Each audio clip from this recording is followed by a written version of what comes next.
Ladies and gentlemen, welcome to Rock and Roll Brunch Podcast, episode number 28. Today, we are talking about a new music venture from Mark Hoppus, also the latest from Be Well, all that, with so much more, all on today's show. Ladies and gentlemen, welcome to Rock and Roll Brunch Podcast, episode number 28. My name is Josh Marcanti. I'll be your host for today's show. With me, as always, Mr. Dane Train Urbach. Dane, good morning. Good morning. Are you going to survive this one today? I don't know. I'm feeling sick for sure. That commitment to the good morning just now was fantastic. Yeah. Good morning. Good morning. What you don't know is I'm holding back lots of coughs right now. All the coughs. I think we're going to keep that blowhorn in the beginning. We're going to that's how the episode just starts. Also with me this morning is Mr. Chris Marcanti. Chris, good morning. Good morning. How are you? I'm fine. How are you? I'm actually very healthy and decongested. So, you know, knock on wood, because we've got like 30 shows this summer, and you better just keep it all on lock, pal. I know, I'm trying to.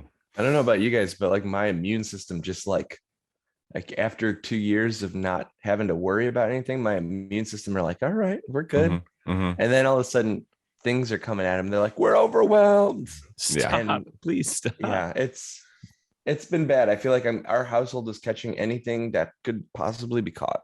Yeah, like nothing's passing by. It's like, yeah, just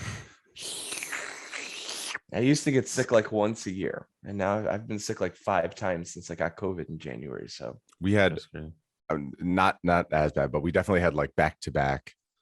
Like it was literally like sick, better, back to back. Yeah, I get it.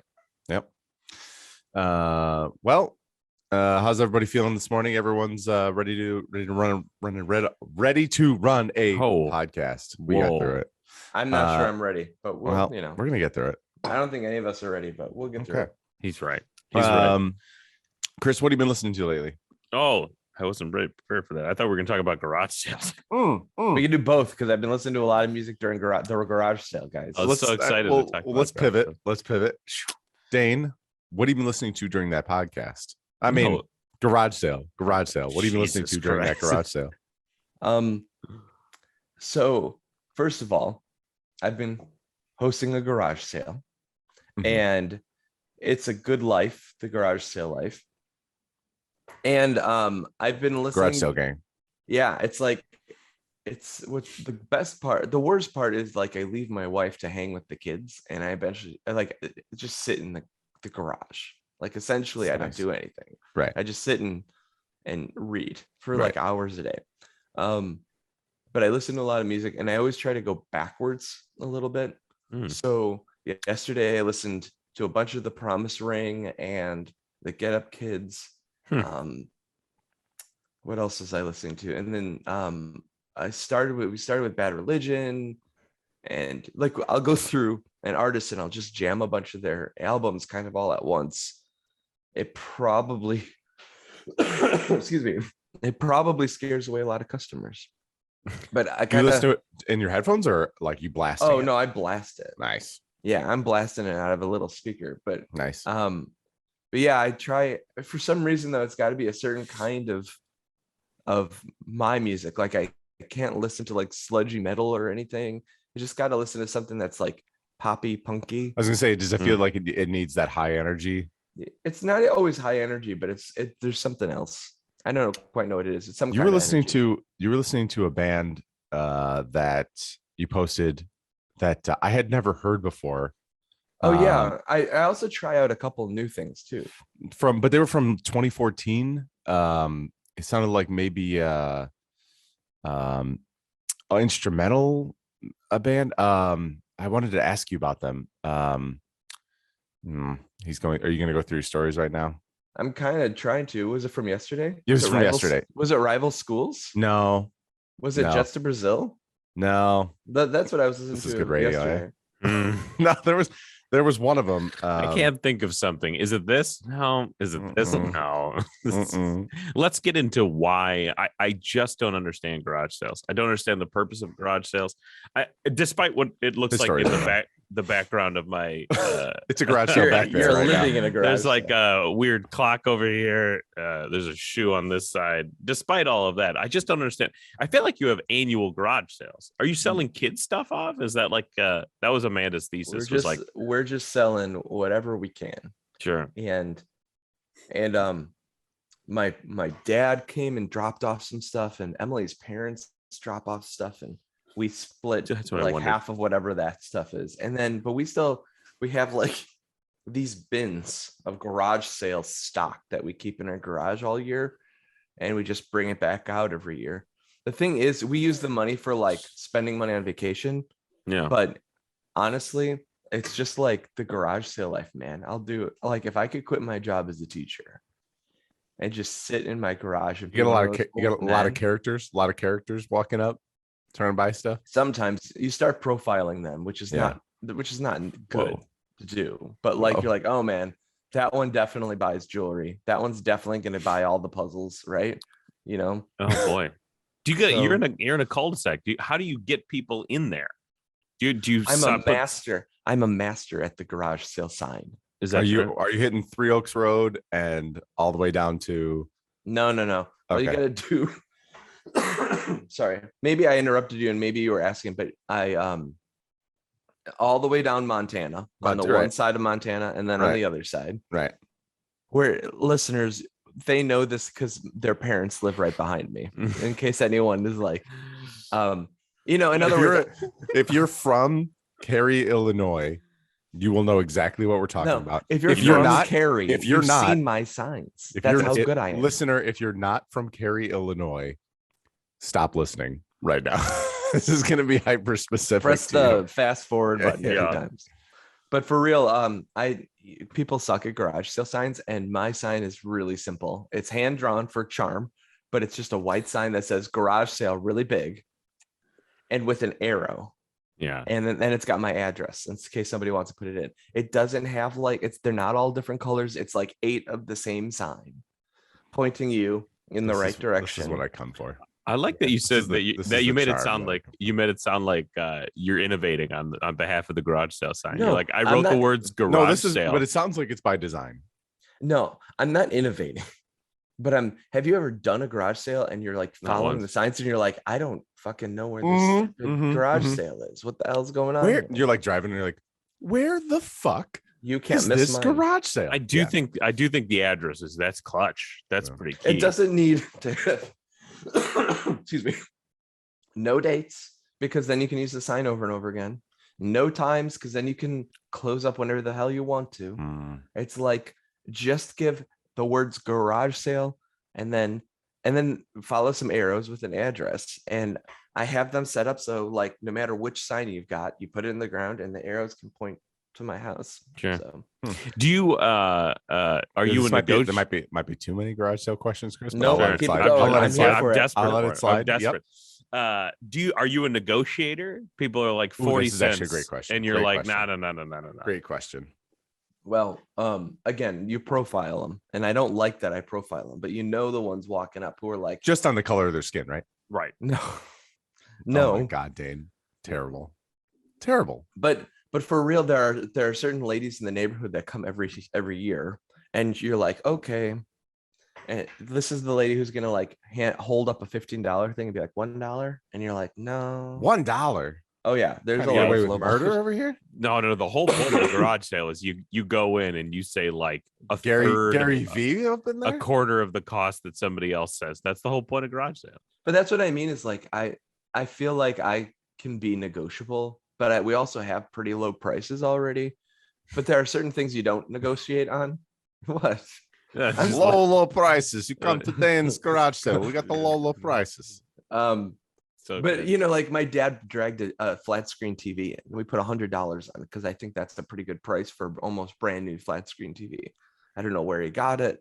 It might be hot. I think we have to stop saying for I think might be hot. I also think we have to stop saying flat screen TV. I think we have to just go to They're TV. just TVs now. No. Not Listen, at this garage is Josh. sales. Not at a garage sale. Yeah, Because at a sale, you gotta garage be sale, specific. a TV could be anything. It could be a rounded screen Yeah, TV. it could be one of those big, nasty, ugly things. So, All right, let's end this conversation. Moral of the story is next time you're having a garage sale, you let me know because I got a bunch of stuff I don't want to deal with. today and tomorrow, just drop it off. Just come come on it. over, drive it man. over there. Drive it over. I'm sure I could You could do that. scrounge some stuff I together. mean, I'm just saying, and Yeah. we'll split the price of whatever I sell. Because Chris, what have you been listening to, buddy? I loved that conversation for the record. I actually did too. Very enlightening. New Black Keys, Dropout Boogie, A Legacy of Rentals by Craig Finn. That's really it. I think I might have said those last time too. you did. John Baptiste. I don't know. Yeah. All of Not a those. lot of new stuff, eh? Not a lot of new stuff. It's been some busy times. I've been meaning to go through and like look at all the new records that are coming out and catch up on it, but that's boring. Cool. Yeah, no, I nothing new for me either. The Black Keys is new for me. Because I didn't realize that record came out. So between the last episode and this one, it's been on heavy rotation for me. An Evening with Silk Sonic. Thank you very much, Chris. Has been on heavy rotation for me as well. You want big pop records? You come to see Bobby B. Yep, that's very, very good. Yes, it's very good. This is it's very good. It's not as it's not as like poppy as I was expecting, Chris. It's definitely like more vibey, but I'm here for it. Yes, it's very good. It's very good. Did Dane say what he was actually listening to during garage selling, or would you go right in? No, he went. I think he hit the big ones. He hit it. Wait, what? What I was listening to? Oh yeah, I hit some. I mean, but I listened to music nonstop for like 8 hours. So I hit a lot of things. Just give me the hits. Only the hits. Just only the hits. Yeah, no, that'll do it. Okay, well, let us jump into the meat of today's show. Today's news is going to be brought to us by digitalmusic.com. The title: Veeps founder Sherry, I'm going to butcher, Sadie, Mark Hoppus of Blink-182, Pete Wentz of Fall Out Boy, and music manager Saeed. Great. Interrupt the title more. And music manager Nick Glippin launch Versewire. And what is Versewire? Versewire is a service, not a service. It's a new music. They called it like a couple different things. So that's why I kind of wanted to ask you guys, but it seems like a new music venture where it's going to be Shark Tank like amongst those people, and they're going to vet music acts, and seems like they're going to be trying to do music business correctly. It says Versewire will translate the Shark Tank ideology into a venture capital fund that views artists as entrepreneurs. The firm plans to tailor its investments in each artist with funding, resources, tools, mentoring, and support from prominent music executives. Versewire says it will provide an ecosystem for artists to own and operate their business while allowing them the majority ownership of their masters. And then I read elsewhere that they're, it's like she described it as like a new music like format, a new way of I don't know. So anyway, Chris, you brought this one up to our Do you feel like you did a good job describing what this is just now? I feel like I gave my interpretation. I read directly from the article. Yeah. I added my confusion about it. Yeah, clearly. And then I asked the group. Yeah. What their interpretation was. Yeah. So that I'm here. Yeah, for it sounds like I crushed it. It does sound like it's just a record. Hold on. Just because you weren't listening doesn't mean that it was bad. No, it does. It was bad. Yeah. It was a little unclear. Fuck you guys. Now you've been out. It's unclear to me. Well, and that's why I think, honestly, I feel like high overview, I understand what they're going for, but once you start to get into the weeds, I'm like, what are you guys going for? There's got to be a thing that, and maybe Dane, you understand better, but like, there's got to be a thing that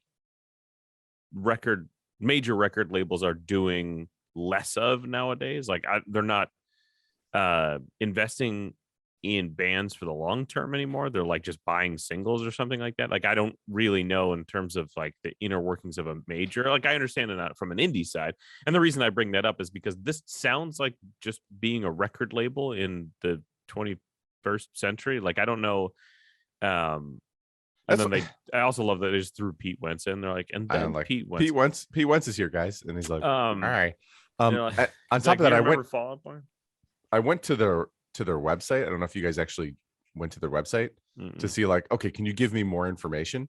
And there's literally nothing on there. It's like, here's who's a part of it, and that's it. And try to pitch the throwbacks, like Shark. That was on the agenda, but the idea of like Shark Tank style, like that's how they garner bands. Isn't that like how labels do it anyway? They like look for a band that's had moderate success, and then they go, we'll help you get to the next level. Like, that's how it happens. I don't know if you guys listened to their first band. Yes, I did actually. Beauty School Dropout. Yeah, and then I immediately thought, I will stop following this story in its entirety. Yep. Were they bad? It was just like I was just confused as to why they thought they needed to invest in this band. It's like it was more like sad, not emo, but like sad punk, but also I wear makeup and my hair is it was a little too whiny for me. But yeah, this just sounds like a record label, and it's interesting. It's like interesting in the idea that you take all of these people that are at the top of their category and go like, all right, how do we get everybody around a table and help bands make it in kind of the 21st century of being a band? That's interesting to me. Right. And for the same reason that like talking to Tony was interesting, because I'm meaning that like the idea of how bands become bands today, and how they're successful, like this is an iterative way of trying to figure that out, from like a major standpoint. But it just felt like they're announcing they put together a record label, and it's like, so, and beyond that, Veep, I was like, wait, Veep sounds familiar. What's Veep? And I went on to Veep and like, oh god, I know what Veep is. Veep is like the new live music to internet platform. I'm like, oh, that makes sense. And then each thing that they've individually done, I understand. And like I said, I it just, to your point, Chris, sounds like a record label. I would watch a show that was a Shark Tank style, like, hey, show me a performance. Okay, let's talk about like how much I'm going to invest and what I'm going to do. What are you going to do for me? That actually sounds like really compelling. But if it's not going to be, isn't that your like Monday through Friday? You go like, oh, I found a new band, I'm going to buy their stuff.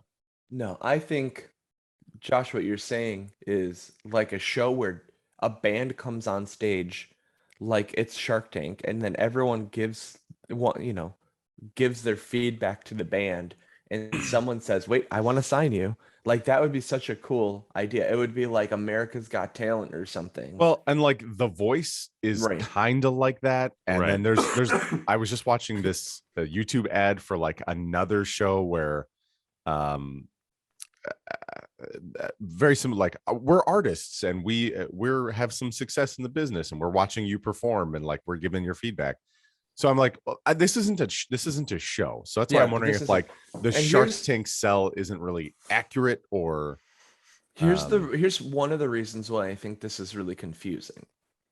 And this is just my take, but I think that the language that they're using to describe what they're doing is totally vague. It's taking words like invest from one kind of, like from an investment firm kind of context and applying it to a music context. And obviously the word invest is the word that is appropriate when we're talking about record labels giving, like, helping bands with studio time or helping to arrange distribution or manufacturing and all of that marketing like, because they're actually literally investing money in a band, right? But this it still doesn't sound like it fits right. And so when they say, when I hear that, like, oh, Mark Hoppus is going to invest in that band, what the hell does that mean? Like, give them money to go on tour, or like help them record, hook them up with a producer so that they can record and then help introduce them, like, hi, here's the guy from Atlantic Records that you want to meet. Like right now, and maybe it's because they just launched, but it seems like there's not a lot of clarity about what investing in a band like it's a business means. And they use this word entrepreneur, like, we want to help these entrepreneurs, but if you really want to help an entrepreneur, like, then that's taking a band and introducing them to a major label is not supporting an entrepreneur.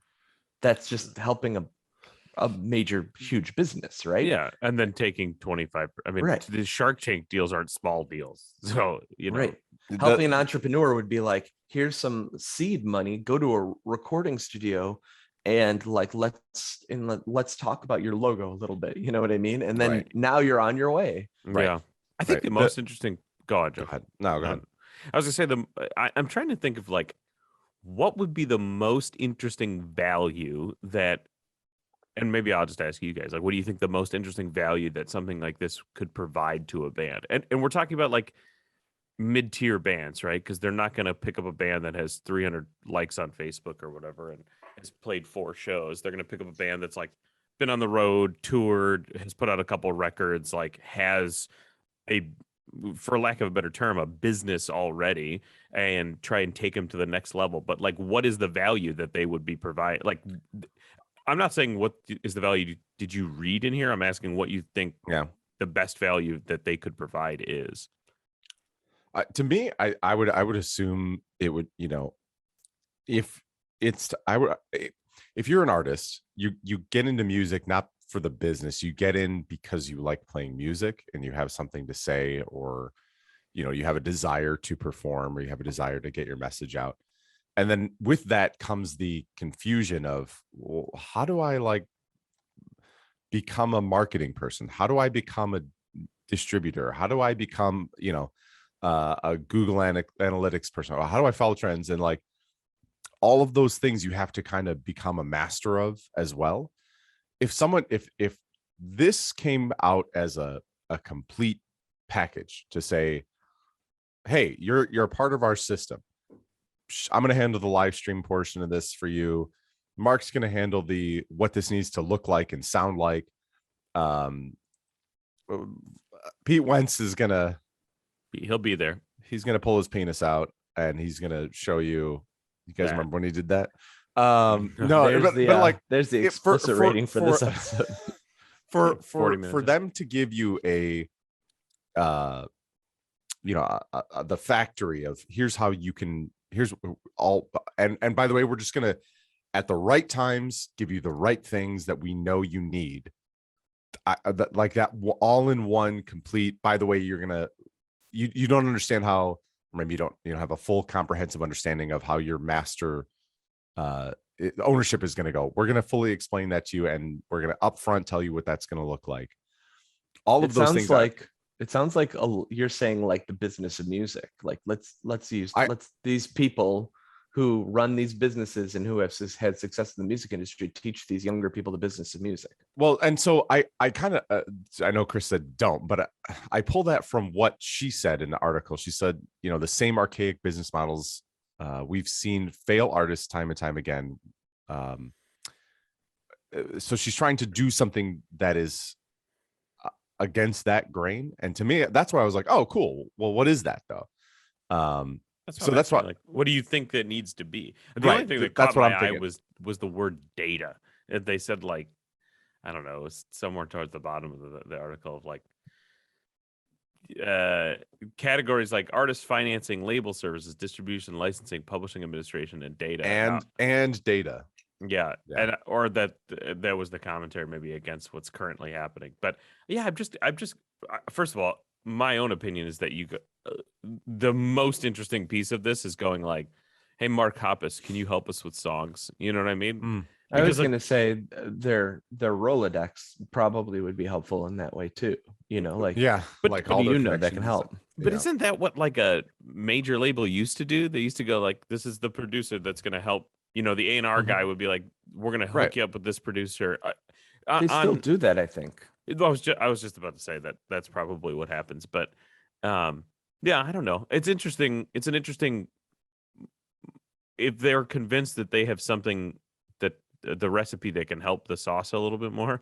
I'll tell you, for me, it failed immediately, where they're like, don't worry, we're going to get these new hot bands in front of you. Here's one. And I was like, hold on a second. Chris, I experienced the exact same thing where I'm like, okay, cool. What are you doing? Oh, and then they're like, here's what we're doing. Check out this band. And I'm like, but this band sucks.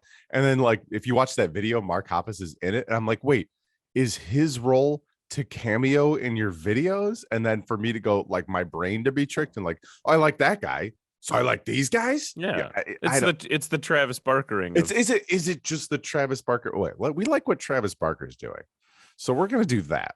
I meant that's how you get people to listen to songs, is you go like featuring Travis Barker, and I guess I'll check that one out. And by the way, that's worked for me on other records and other tracks where I'm like, oh, here's Mark Hoppus. Oh, okay, cool. But like, he didn't even sing or anything. I don't know if he produced the track. It's just one. It's like, I don't know. I'm not sure what we're doing. Yeah. Theoretically, I like the idea, but what do we? But what's interesting is this whole thing will get that video a billion views or whatever. I'm obviously using hyperbole, but like, just because of the association with this project and all of that stuff.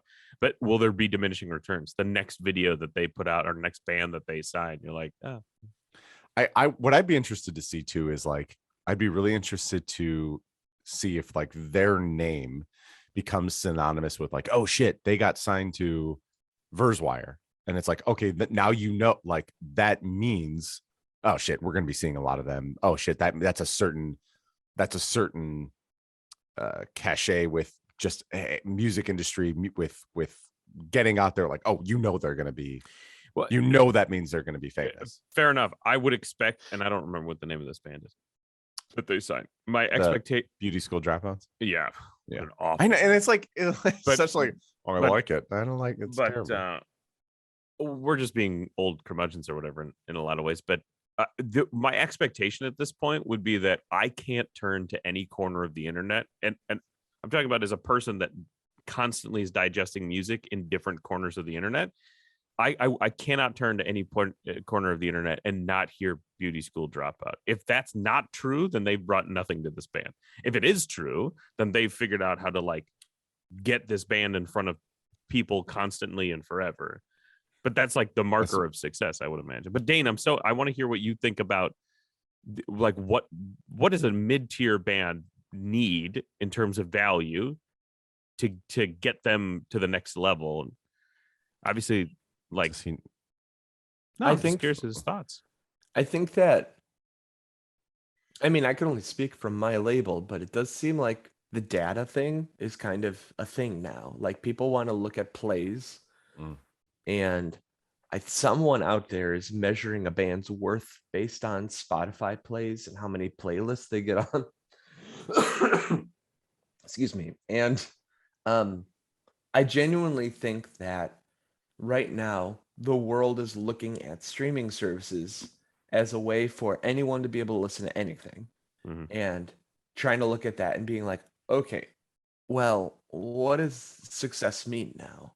Because, like in the 70s, if you got on like a local rock station and that single got real hot in Cincinnati and then started, like the one DJ was talking to the other DJ in Lexington, and just slowly started like making waves. I mean, like there was a really clear data point path. Yeah.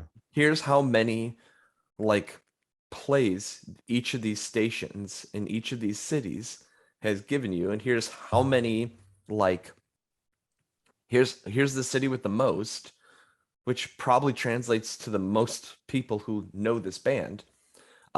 Nowadays, Spotify can give you some of those analytics of like which cities people are listening to your music. Yeah. But that data is probably totally excuse me, totally useless to a pretty big band.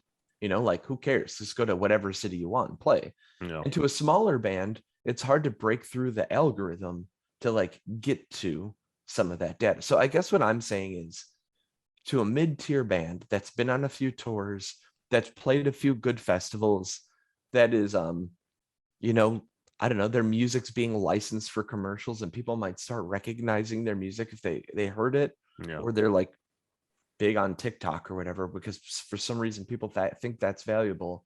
And I still have a hard time with that one, because just because a lot of teenagers have danced to it does not mean that like anyone's making any money on that music at all, really. But I guess what my point is like, I mean, I guess that's part of my point. Somewhere out there, someone knows how to crack the code of how to get people to listen to your music on streaming services. And it's more than just word of mouth, and it's more than just, that's you know, like point. So it's some combination of internet savvy and data analytics and marketing that could allow you to go from 1,000 hits or 1,000 listens a month to 100,000 listens like a day. Here's how to game the algorithm. I don't know. I mean, honestly, that's the only thing I could think of that would be valuable. But and I think you're right. And that was, I think that was the point of my saying, like, then if what they're bringing is that, then we should never stop hearing about Beauty School Dropout. Right. Like, we should open Spotify and like there should be a whole profile about them or something. You know? Yeah, anything. Rolling Stone, right? Like we shouldn't be able to. When we get paid from Rolling Stone to do articles by them, they should say, by the way, at the top, you need to mention Beauty School Dropout. Yeah. Do you guys familiar with Halsey? Mm-hmm. Yeah, she. I was just reading an article by her the other day where her major label was refusing to put out her music because, and by the way, I could be butchering this, but refusing to put out her music recently because she hasn't been trending.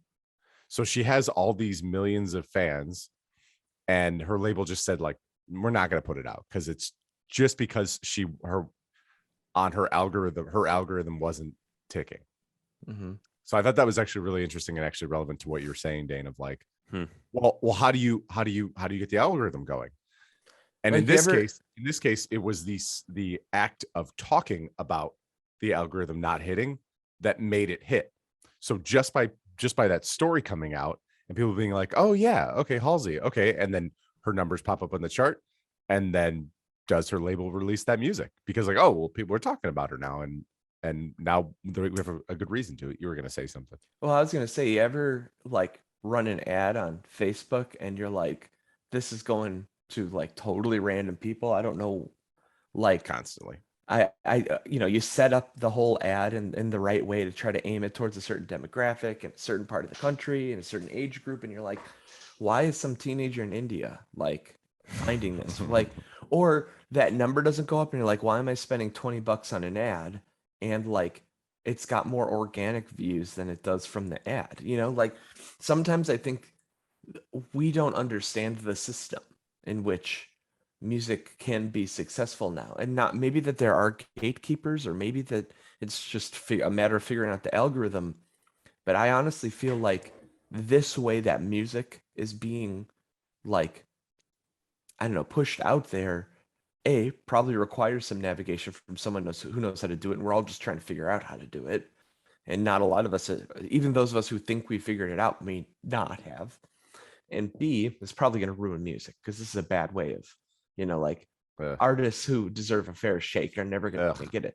So in some ways, this Versewire thing might be helpful, but I don't necessarily know that any of this is going to be part of their service. You know what I mean? Like, it's just a bad way, and we can move on. But I feel like this is just a bad, like, when I'm gonna lose you guys. But when private equity groups buy companies, they go like, I need to buy this company. It's because they feel like they can figure out how to market a shitty product well, and everybody will buy a shitty product that's marketed well, right? Like, and we do it all the time. Right? The things that we use are garage sale. Garage sale, sure, yeah, 100%. Winks. Bringing it all the way back. I don't know exactly why right. I eat before I come on here, but and so this was what it feels like. Do we get a shitty product that's just marketed well? And in other words, like this is just a marketing investment firm where they're like, don't worry, we'll get you out in front of the internet as fast as humanly possible. And then what they give us is actually just a shitty band. But yeah, to wrap that up. Well, I'm curious to see what it just launched. So hopefully we start seeing some interesting stuff and seeing some, I think I definitely want to keep our eye on this and come back to it at some point in the future, maybe even like a year from now, and be like, hey, you guys remember that Versewire? What's up with that? Yeah. I was just about to say, hopefully we never run into beauty school dropout in real life because we just shit all over them for 40 minutes. Or Pete Wentz for that matter. I don't want to meet him. I'm fine with meeting Pete Wentz. Okay. Are you? Huh? You are? From like a fanboy perspective. From no. That's from the like only perspective you could be excited to meet Pete Wentz about. No. I meant, oh boy, I meant that I was like I would feel bad meeting beauty school dropout. Like, hey guys, I know you're trying to make it. And we just shit all over it for a half hour. But Pete Wentz, I could care less if he heard us shitting on him. We thought gotcha. The way you said that, it sounded like the opposite. Like I want to meet Pete Wentz. I would like to meet. I wouldn't mind meeting Pete Wentz. His dick pic is the background on my. Thank you.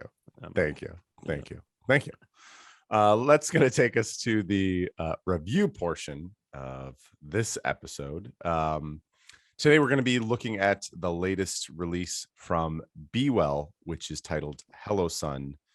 I don't know, would you guys call that an EP? 6-song? Yep. Yeah. I think they call it an EP. 6-song EP. I read it described as a short record, but I would just say that's an EP. Dane, I think you brought this one to the group. I didn't. Oh no, it was Chris. It was Chris, but I tried to introduce you guys to the band. Let's start off with Chris. Chris, Be Well, Hello Sun. What did you think? First of all, I just saw that it's released on Revelation Records. Mm-hmm. Yeah, and not Equal Vision. Yes, right. What's Revelation Records, Dane? Come on. Oh, Christopher. They're like a classic hardcore label. Is that true? Yeah.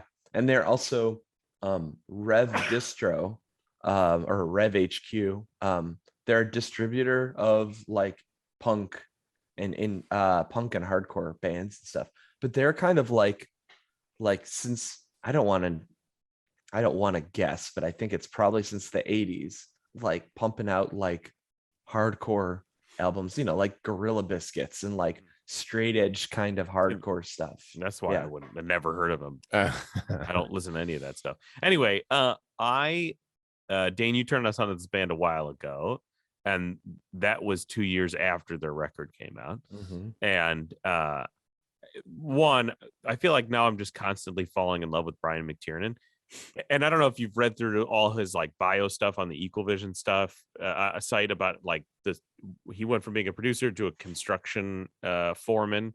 He like left the music industry entirely, became a construction foreman. I did not know that. Became the COO of that construction group, and like started hating his life and got very depressed. And you can hear all of that kind of happening in these lyrics. I think that's what draws me to this band so much, is how unbelievably real all of these lyrics are in an endless amount of ways.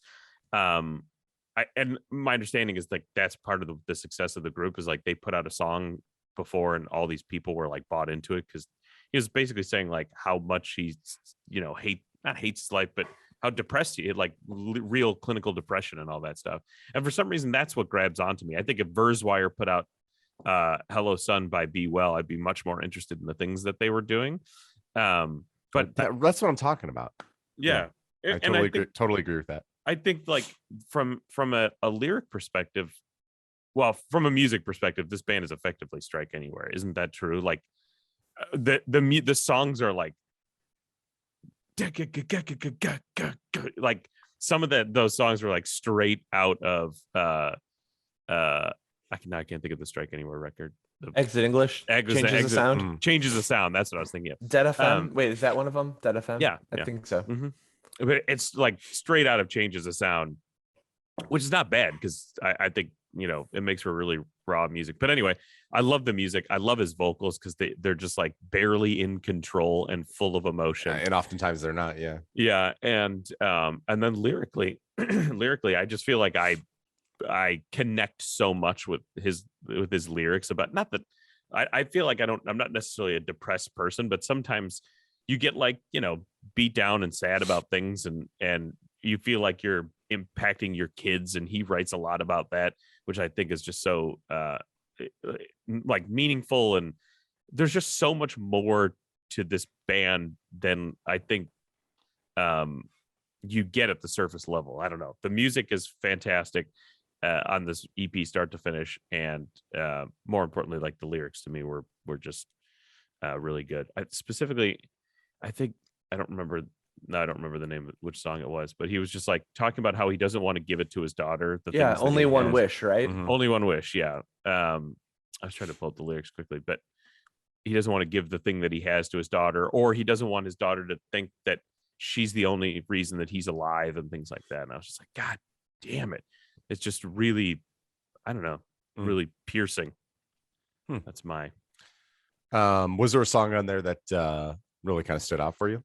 I think it was Only One Wish, definitely, but it kicks off with like a super badass in treadless, just speed wise and rawness wise. I love the guitar tone, but this is like classic Brian McTiernan mixing too, I think. And so, yeah, both of those. What makes it classic Brian McTiernan mixing, do you think? It has that like every instrument is as loud as it can be. I don't know if that makes sense, but like where like there's not I don't want to say it's not mixed, but it's like every single instrument you hear very clearly, very loudly in the mix. I don't know. Actually, I agree with that. I know it's hard to. Yeah, it is totally hard.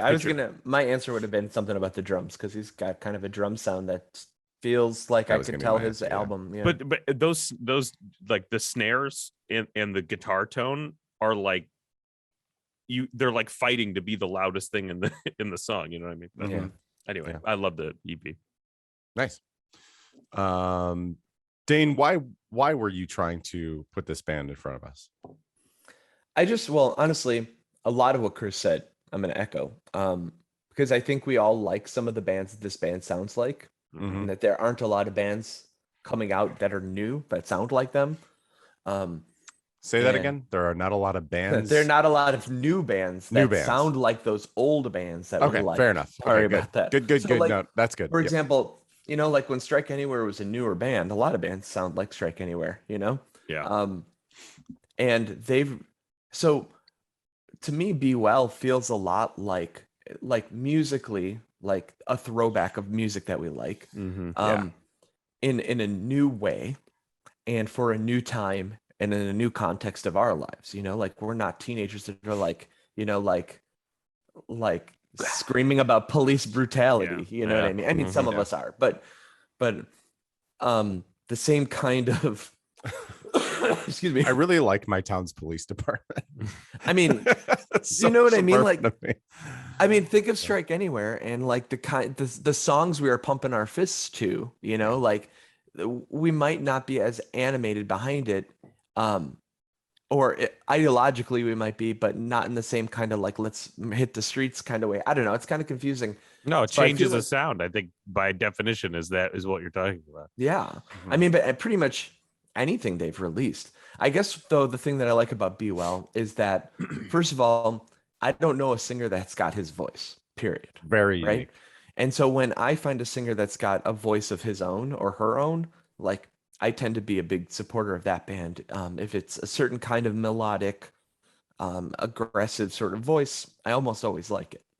But I also think that Be Well does a thing where it takes like a genre like hardcore, which I could really like sometimes, like fast punk music. And they're making it feel like it's not a bunch of teenagers playing the same song over and over again. It's sort of like taking it back and saying, look at what hardcore can do, right? So this album to me, again, pretty much exactly what Chris is saying, feels like something raw and honest, and not something that a lot of bands are doing in the same way, especially older men in a band. And the emotional lyrics about depression and about suicide and about that being vulnerable, they're like very vulnerable lyrics, I think is part of what makes it a cool record. One thing I want to kind of add to what Chris said was that there's a lot of bands out there that talk about depression, and there's a lot of bands that talk about suicide. And I think that sometimes when we look at an older artist singing about subject matter that people might consider sort of more teen or adolescent, or being emotionally raw, we might label that as being teen and adolescent. We roll our eyes. We're like, they're trying to be young. Like, how many songs about teenage heartbreak can the Ataris write? You know what I mean? Although, I still love the Ataris. I don't feel that with this one. And I think it's because it's like a grown man writing honestly about his own difficulty. And as a grown man, I'm like, yeah, this feels familiar. So that's exactly what Chris said, I know. But added to it is this layer of like, a man being emotionally vulnerable is maybe a little bit more of what our society needs to see. This isn't a band that's pandering to teenagers, although teens might find it relatable. This is a band that is, in my opinion, being honest and raw in a whole new way. Like I think Treadless is the first song. And there's a line in the bridge that's about like, this isn't a conversation, like suicide and depression just isn't a conversation that you can have with your dad. Yeah. You know what I mean? Yeah, the things he wish he said, or the conversation he wish he had. Yeah. And I just sort of like, that one got me thinking a lot, Me too. I do a lot of thinking in my head about books and movies and music that is meant for me, because I'm a white bald dude, like who's in his approaching 40. Like, it's, some people might say like the whole world is run by people like me, and we don't need to hear from any more of you. But I also think that there's like Tom Clancy books and Transformers movies are thrown at my demographic and they don't feel authentic and not something I connect with, But like this is like emotionally real and honest. And I think it's powerful stuff. So, yeah. Yeah. Is there a song on there that you particularly like enjoyed? It spoke to you. You'd want to point people to? I felt like Treadless, and I'll leave you with this, the 1-2 at the beginning. I feel like if you really wanted to, you could follow the entire album and it feels kind of like autobiographical and chronological. But I think those two about, depression and then not wanting to give up from it, right? Like those two things together. I think that was a good 1-2 punch. The themes repeat a bit throughout, but those two together kind of served as a really powerful introduction.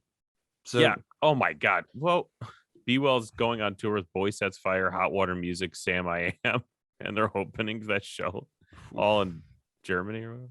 Yeah, they're doing a German tour thing. Yeah. Damn. I was just saying that I'm desperate to see this band. I just feel like, anyway, Josh, kick it off. What did you think of Be Well and their EP Hello Sun? I really enjoyed The Weight in the Cost back in 2022. I definitely spun that a lot. I think it ended up leaving my rotation and not coming back, which like I'm like I'm that I'm interested in thinking about as well. But as far as Brian McTiernan goes, you could literally look at, to Chris, to your point, like he's one of those guys that like, if he's going to do something, I'm going to listen to it. If he's going to produce something, I'm going to listen to it. And because if you look at everything he's done and it's like, oh, this is my history, everything, all of it. So I knew about this EP coming out. I forgot about it, but then I'm glad you guys put it in front of me. I think I'm going to be a little bit cooler on it than you guys were overall.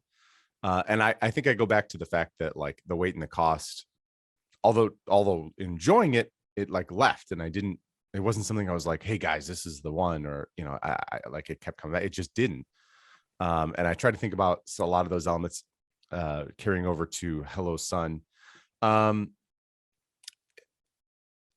Ultimately, I'm a fan. I would have a hard time. I was thinking about this while listening to it. I would have a hard time shitting on like almost any music, unless it's it not seemed, bothering anybody. unless it seemed really uh, disingenuous, or really just shooting for something that's like, you know, intentionally bad. That's not what's happening here. Beauty School Dropout, I think is what you're talking yeah. I'll shit I'm on glad Beauty you School said it. I Dropout. didn't. Thank you. Yeah. Yeah. I'll definitely shit on Beauty School Dropout. And by the way, the entire vibe that they're representing in music lately. But anyway, that's not what's happening here. There's earnest songwriting happening here. There is genuine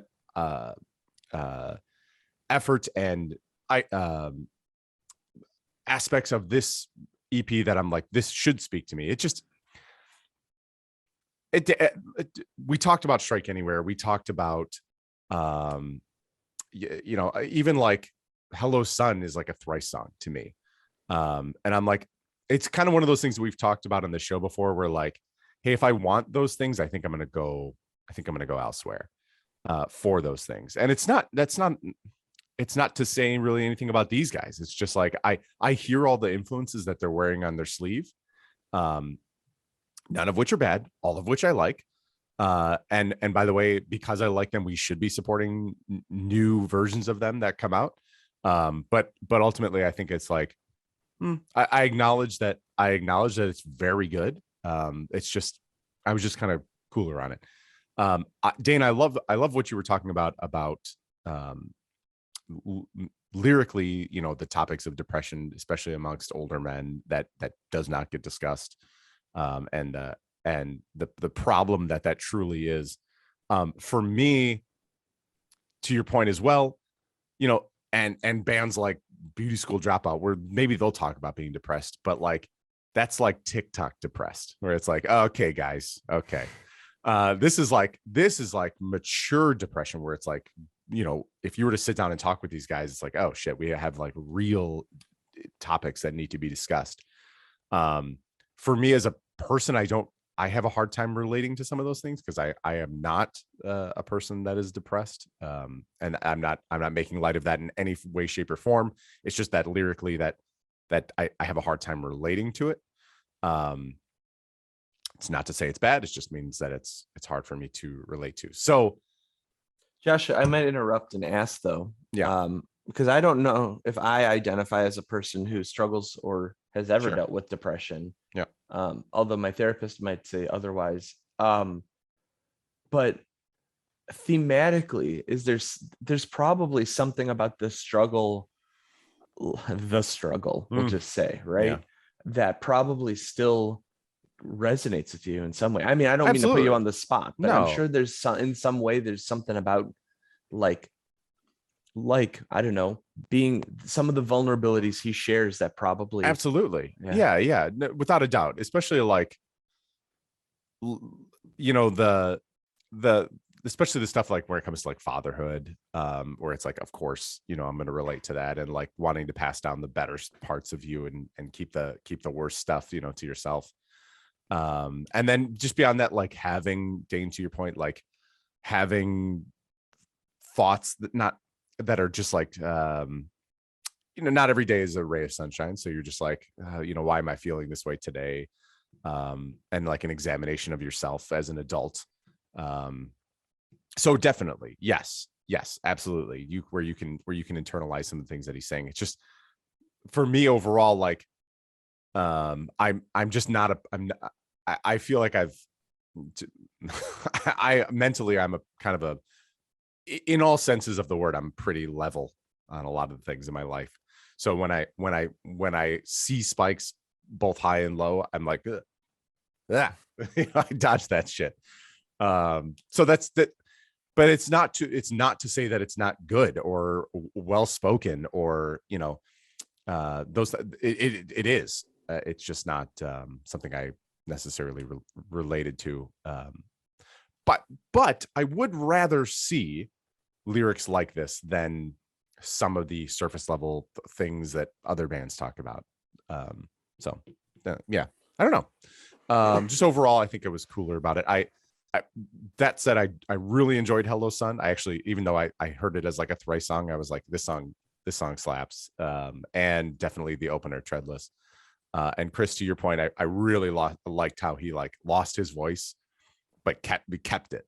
That's cool. That is really cool and unique. I really think that his voice is the thing that makes the lyrics the way that they are. Yeah, for sure. Yeah, because really they add a desperation to them. Oh yeah, you know what I mean. Oh yeah, because I think if Beauty School Dropout did some of these lyrics, we're gonna keep shitting on this band. Keep shitting on it. If they did some of these lyrics, you'd go like, ugh, like yeah, here's your teen depression thing. But the fact that they're coming from a guy's voice that like clearly doesn't give a fuck if you don't think his voice is good. I don't know. There's just something about that that's so. It's like the difference of like grabbing your phone and crying on camera and then posting that. So like you see people do, like they're crying, like it'd be like I'm so sad with a selfie camera in front of you, as opposed to just like a guy who's like and a ring light. Yeah, and like extra mascara to show how cryy you actually are. But so at the same time and a ring light. I would argue that there's a perspective that would probably say that like, what do these old dudes need to be whining about? You know what I mean? Well, that's the big problem. That's the big problem is that even old dudes have stuff that we experience that just doesn't get talked about. Do you guys feel like, I know we should end this conversation, but do you guys feel like more and more, I just feel like I find myself more and more going like, to younger kids, like, you just wait, man. You think you got problems? You think you got problems? I'm sure Dane, like all day, every day, your whole career is just like looking at teenage kids who think the end of the world is, cemented around their day-to-day life. And you're like, you think you got problems? Try waking up at 3:00 in the morning with a 3-year-old. Yeah. Some of that stuff too is like trying to keep in balance that some of them do have way worse problems than me. That's fair. At the same time, great way to bring it all the way down. Yeah, right. Sorry. Kill the joke. Yeah, sorry. Hey Chris, I remember you crying in your room a lot. So anyway, Chris, where do you think this was gonna land for you for this year? You coming back to this one? Definitely, without a doubt, I will definitely be coming back to this one. I don't know if it'll like break the top 5 records, probably the top 10, somewhere in there, but I'll be coming back to it enough that it'll make a thought appearance in the end of the year. Dane, what about you? So I was thinking about, I knew you were going to ask this question, obviously. I usually do. Surprise. The only strike against it is that it is a EP and it's a whopping 18 minutes long. Mm-hmm. So like, I was like, you guys will go to your parents' house and you will see that my garden is tilled. And I was just like, and I will see that, or I was cranking this and just like, like tearing the yard apart, you know what I mean, with my rototiller. And I only did half of the garden in the time that I listened to this album twice. Yeah. You know what I mean? Yeah. So it's a pretty easy, quick listen. And sometimes, if I'm on a drive that's longer than 20 minutes, I'm not going to want to listen to the same album a few times. So anyway, okay. What I think this is going to do, though, is bring me back to listening to that other Be Well album. Sure. So yeah, I think it won't be, I think I'll come back to it, but I think it has also brought me back to that other Be Well album, which I listened to a lot over the winter and kind of bring it into the summer for me. Yeah. I actually have the opposite, Dane, where like, I think I would like more EPs, more digestible EPs. Yeah. Yeah. I don't know why. It helps me. It really helps me form an opinion about something. The fact that it's 18 minutes makes me go like, okay, I can really give this, cut the fat. I can give it 5 listens and be like, I've got this under my skin, as opposed to like some of the other ones where I'm like, I need a couple more listens anyway. And maybe for that reason alone, would I be listening to it more? But yeah, for me, I think a couple more listens and then I'll be moving on, unfortunately. All right. Well, I think that's going to do it for this episode of Rock and Roll Brunch. Dane, where can people find what you're up to on the internet? Crane. Jetsam-flotsam.bandcamp.com. It's a good place to start. What do we got? What do we got on deck for Jetsam Flotsam? We are making a cassette for this band called Donaher, who released this really good album called Gravity and the Stars Above. So we're in the process of putting that one together. It'll come out this summer. The album's already out, but we're helping with some of the physical stuff. So yeah, it's good. Yep. I was listening to that record before I realized that you were putting them out. I think you put them in front of us. I think I might have. Yeah. I've been really enjoying that too. I forgot to mention before, aside from all the Jets and Flotsomness. Chris, what about you? Where can people check out what you're up to on the internet? The throwbackchicago.com. It's a great place to start. Yeah. Anything going on with the throwbacks? We got a very busy summer of shows all over the state of Illinois. Yeah, we're done with our interstate things for the year, but yeah. Nice. Well, for me, I was gonna say, what about for you, Josh? Where can people find out what you're doing? Very nice transition. Thank you very much. You're really good at this. Yeah. For me, you can keep it right here at Rock and Roll Brunch podcast. Hopefully be getting some more people on that fourth chair pretty soon. But you can find everything at Rock and Roll Brunch. You can find us on Instagram primarily, but also on YouTube. We have a website. Don't go there. And any podcast player will be there. All right. Well, that's an episode for me, for Chris, for Dane. Let's get out of here. Check the